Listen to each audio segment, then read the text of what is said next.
The northern parts of this country seem to have woken up to the reality of times, with the increasing scourge of Almajiri children on the streets. While some states are taking steps towards banning all forms of street begging, others are enforcing enrollment in schools. On the program today, we shall be looking at the security implications of the Almajiri trend, plus the involvement of international NGOs in furthering the crisis in northeast Nigeria. This and more on this edition of Security Dossier, only on Television Nigerian. I am Lawrence Audu. The Chief of Army Staff, Lieutenant General Tukur Buratai, has assured that insecurity in Nigeria will soon become a thing of the past. General Buratai gave the assurance while on an inspection tour of the Nigerian Army Vehicle Manufacturing Plant in Kaduna, where light tactical infantry combat vehicles were being produced. The Civil Delivering Plant, in conjunction with the Defense Industries Corporation, also produce weapons for the military and other security agencies. I know everybody is concerned about the insecurity, but unfortunately over the years, since 60s, we've not made any serious headway, local defense production. And I think if this one takes off as we envisage, we'll no longer cry for any insecurity. Already, the company is poised to mass-produce vehicles for civilians in order to boost the GDP of the country.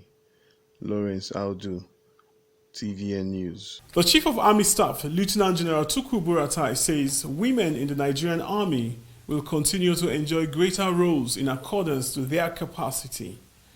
General Buratai said this when a delegation of the Abuja chapter of Nigerian Association of Women Journalists, NAWOJ, led by Comrade Stella Oku Esene, paid him a courtesy call at the Army headquarters in Abuja. These rights have remained sacrosanct, have remained part and parcel of the Nigerian Army's focus in all our operations and all our general administration. We have realized the importance of the women in the Army a long time ago, but now we are putting them into their proper perspective or proper role, which so far, since the establishment of the Nigerian Army Women's School, as we've been told, they have participated in virtually all the roles being performed by men. They actively participated in show of force, in election security, and they participated in Admin Pinaka, Crocodile Smile, and indeed even Operation Lafayette Dole, they have actively participated. General Buratai noted that women in the Nigerian Army have continued to put in their best and assured that they will continue to have commensurate opportunities to excel in their career. In her remarks, the NAWOJ president said the visit is in commemoration of this year's International Women's Day and urged the Nigerian Army and the Chief of Army Staff to include more women in positions of responsibility. Nigerian women are asking for equality, equity, development and peace. We know we are not where we ought to be in terms of security, but I make it bold to say we are not where we used to be. We acknowledge your role in paving way for the inclusion of more women in the military, and we acknowledge the way you have remained undaunted in the face of challenges as we continue to roll out strategy to defeating our common enemy.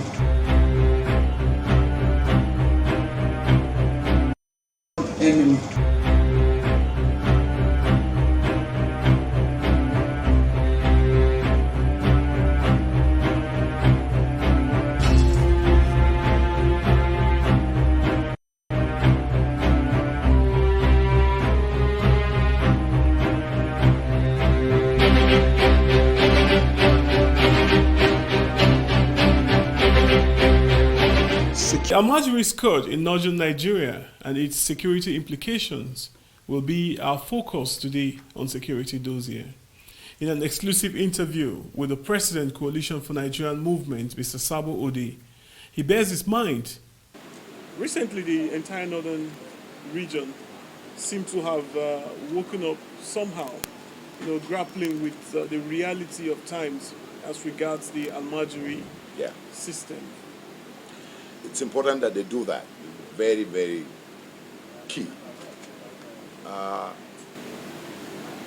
For us at the coalition, we had set up think tanks to understudy the Almajiri phenomenon. And we are about coming up with what we found out. And suddenly, we started hearing reactions from the Emir of Kano, Royal Highness Sanusi, and then majorly from the governor. And we think, at the coalition, we think that it's the right move in the right direction. The Almajiri system in itself, some argue that it's Islamic, and recently scholars are coming to say, no, there's nothing Islamic. I know you're not a Muslim, but you have lived all your life in northern Nigeria. Most of your life in northern Nigeria. What is this Almajiri system and what are the security implications? There's several meanings to, if you want to put it, to the person who is confronted with Almajiris. It's a system where people who are considered of low background or orphans are given some kind of education, Islamic education. But then we have witnessed that core value that the Almajiri system was supposed to offer to the people who are intended to get it has been manipulated. How?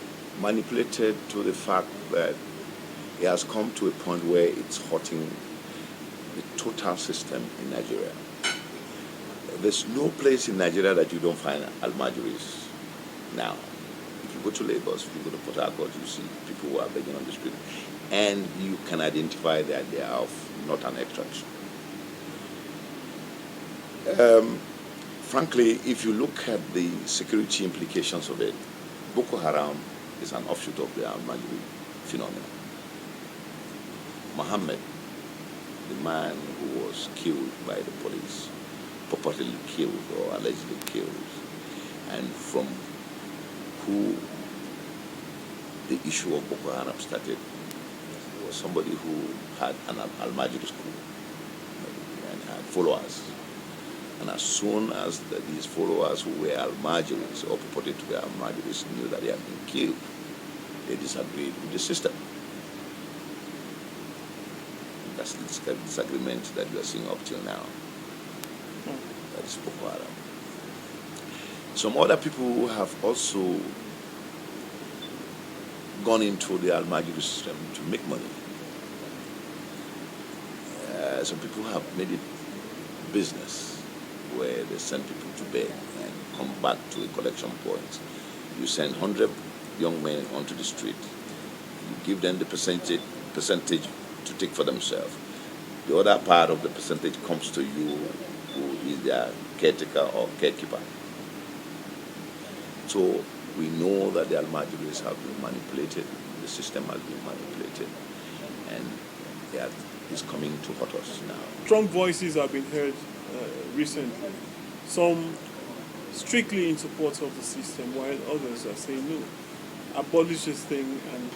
I was born in Kano, and for some of our brothers from North, the Northern extraction, for them it's going to be total shame to say that you want to abolish Almajiri, the Almajiri system. You will find out some of them who are arguing for the retainership of Almajiri system. But for some of us, we think that the danger to it is more than the goods of it. The disadvantages of the Almajiri is more than the advantages. Because you find children, underage children, roaming the streets, no education. Even when they go into the Almajiri school, the intention is to go beg. And they become beggars from that little age. We know the hardship that we're experiencing, and that hardship extends to them. And because of that, in recent times, most of them have decided to go for the kill, to go make big money. They feel that being a militant or terrorist can make more money for you, and all these things are aligned to the Islamic system. You have this alienation there. So we think that if we want to, because there are a lot of causes, there are a lot of ills going on in this country, it's possible. It's a system, it's a traditional system with them. If it's possible, because the dangers now override the goods. It's much more. Abolishing the system, don't you think there's going to be a backlash in the sense that the malams, the teachers, would instigate these children who already, most of them are violent prone? You see. Let me guide you here. You say backlash. Those are violent actions. Backlashes come from violent actions. We know that these young men now are primed. They are primed. In fact, like you said earlier, I do not know the inner workings of the Almajiri phenomenon. All right. But from the outside, we know that these young men who don't get any kind of care except to go on the street, eat on the street, sleep on the street, are primed to unleash, if you want to call it, evil. They are primed. They're there. We all know that they are primed to unleash evil, unleash terror, unleash violence. So why don't you abolish it? If there was going to be a way to abolish the Almajiri system, I think we will all support it. Now, number two, we are all Nigerians. I do not wish for my children to go to school and see other people's children begging on the street. It makes me very uncomfortable. Very, very uncomfortable. If you go down to the south, the Almajiris are considered to, you don't touch them, you don't talk to them, you don't relate with them. Yet we call ourselves Nigerians. And I feel that we should be able to tolerate ourselves, to like ourselves, intermarry with ourselves, go to school together, and rule or lead Nigeria together. Welcome back. I hope you're having a great time watching the program today. You're still watching Security Dossier. And going forward, how have the international NGOs impacted on the war against insurgency in northeast Nigeria? In this exclusive interview with the Executive Secretary of the Center for African Liberation and Socio-Economic Rights, CALSA, Princess Ajibola, who exposed the hidden agenda of some of the groups working in northern Nigeria. You have been in the forefront supporting the Nigerian military and its efforts prosecuting the war against insurgency and all other sundry issues attached. How would you judge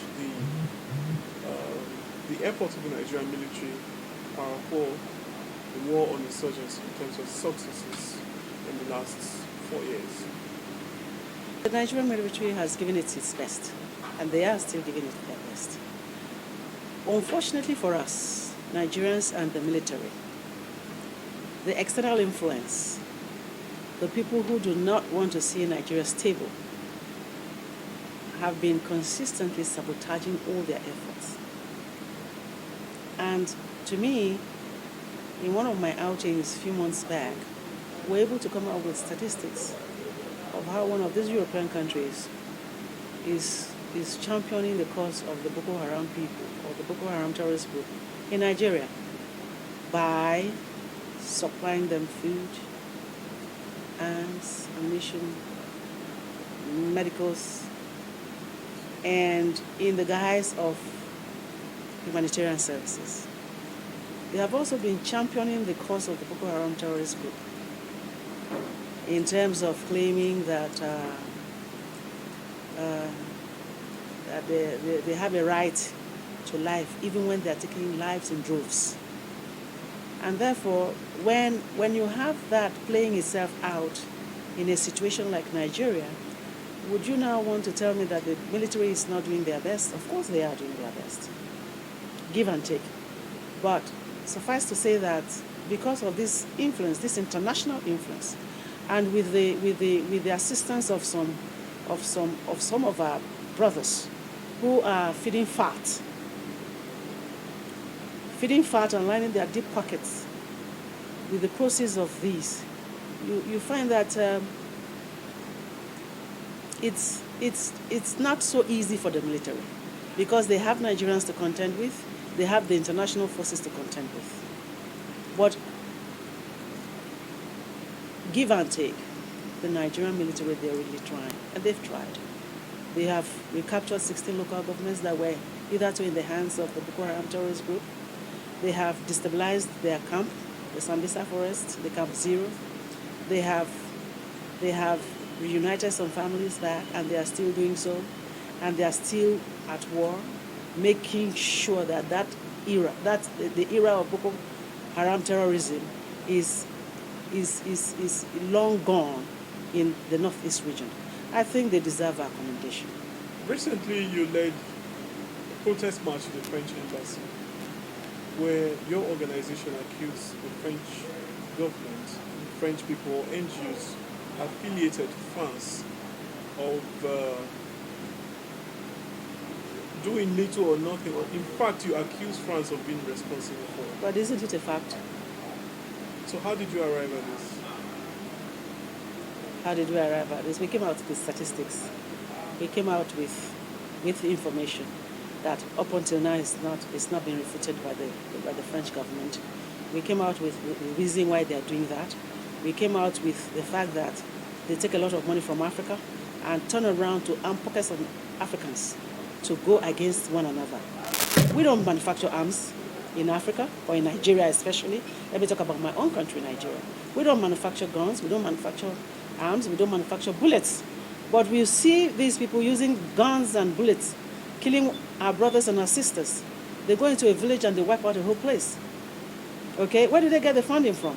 And of course, even the people of that area, from time to time, have cried out that they see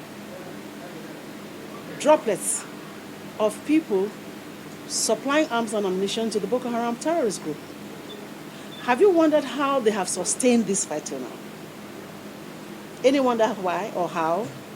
You need money to execute all these things. You need money to buy equipment. You need money to buy the arms. You need money to buy the ammunition. You need money to carry out surveillance. You need money to go in and out.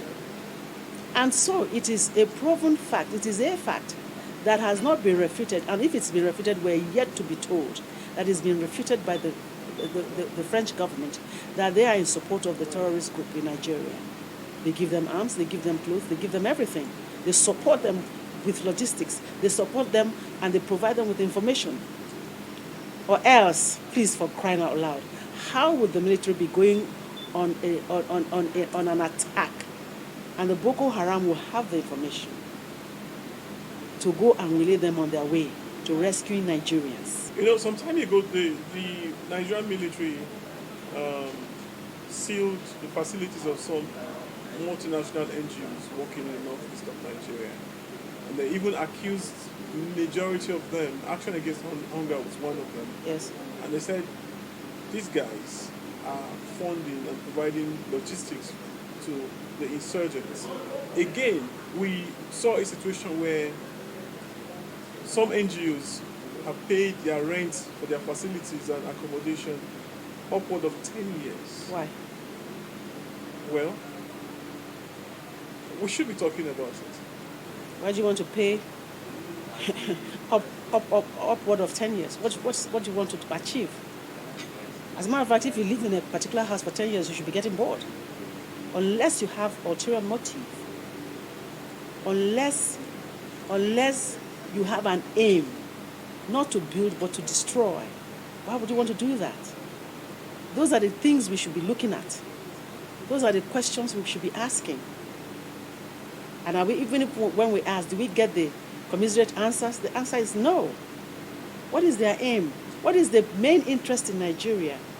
Do they want to bring to pass that, yes, we have said it, and so it must be so? No, Nigeria will never break up. We're Nigerians, for crying out loud. We're great people. We're civilized people. Wherever you find Nigerians doing exploits all over the world. And I don't think that is going down well with the Western world. The Borno State government announced that over 1,400 repentant, de-radicalized Boko Haram insurgents have been reintegrated into their communities. How do you feel about this? Because Nigerians are actually agitating. Yes. Would you now say that because they have been on the other side of the divide, they're no longer human beings? They still are. What should be done now is a thorough rehabilitation, a thorough reorientation. And by the way, these ones, the over 1,000 plus ex-Boko Haram people, they have information that might just be so useful. But releasing them into the society.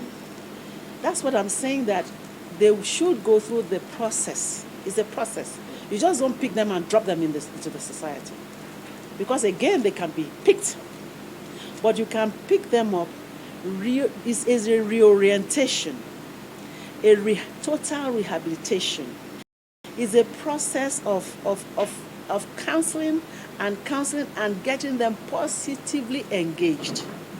You just don't pick people from a point of where they are used to massive destruction and release them into the society. They are like a time bomb, still waiting to explode at the slightest provocation. So what we want, what I will suggest, and humbly at that, is to get the government. Yes, it is a process. It's going to be an enduring process, but at the end, the process will pay itself. Because whether we like it or not, these ones are still our children. They're still Nigerians. You don't throw the bathwater with the baby. You still can cleanse them, reorganize their thinking, to think right, that their life has meaning and has value. Because the first thing is that these people are thoroughly brainwashed into not seeing themselves as being important to the society. Or else, why would you want to think that you should go and die? And the person who is telling you to go and die is living. It doesn't make sense. So you must take them through the route of counseling and recounseling, orientation and reorientation, and then a total rehabilitation before you integrate them into the society. You don't cast them out, and you don't release them just like that into the society. And I think in that wise, the governor needs the collective assistance and support of other well-meaning Nigerians. Welcome back. You're still watching Security Dossier on Television Nigerian. Remember to subscribe to our YouTube channel and follow us on all our social media handles. Nigeria remains the only country we can call our own. We must do everything within our powers to safeguard her sovereignty. And this is where we draw the curtains on the program today. Until we come your way again with another exciting edition of Security Dossier, I am Lawrence Audu. Bye for now.